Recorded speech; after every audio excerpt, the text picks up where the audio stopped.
Hello guys, welcome back to our channel Limitless সুন্দর। আমি রিপসা and আমি পৌলমি। আজকে আমরা চলে গেছিলাম পার্ক স্ট্রিট সুপিওয়ে আপনাদের কালেকশন দেখাতে।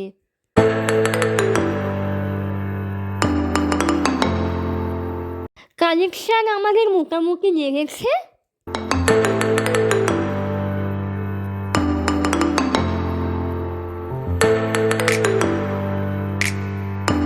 আপনারা কিভাবে আসবেন এবার বলে দিই। যদি আপনারা মেট্রো করে আসেন তাহলে আপনারা পার্ক স্ট্রিটের 3 নম্বর গেট দিয়ে বেরোবেন। 3 নম্বর গেট দিয়ে বেরিয়ে রাস্তা পারাপারের কোনো ওই নেই, সেই একদম গেট দিয়ে বেরিয়েই আপনারা বাজার কলকাতার একদিকে পড়বে, জুডিওতে একদিকে পড়বে। আপনারা এশিয়াটিক সোসাইটির দিকে আসবেন, এশিয়াটিক সোসাইটির অপোজিটেই হলো যে জুডিওটা লোকেটেড রয়েছে। আর যদি আপনারা বাসে করে আসেন সেক্ষেত্রে হলো হচ্ছে আপনাদের ইন্ডিয়ান মিউজিয়ামের সামনে নামতে হবে।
যদি আমাদের ভিডিওটা ভালো লাগে তাহলে অবশ্যই লাইক, শেয়ার আর কমেন্ট করতে ভুলবেন না, এবং চ্যানেলে নতুন হলে অবশ্যই আমাদের চ্যানেলটা সাবস্ক্রাইব করে দেবেন এবং পাশের বেল আইকনটা প্রেস করতে ভুলবেন না। তো আজকের জন্য এটুকুই, দেখা হচ্ছে পরের ভিডিওয়। বাই।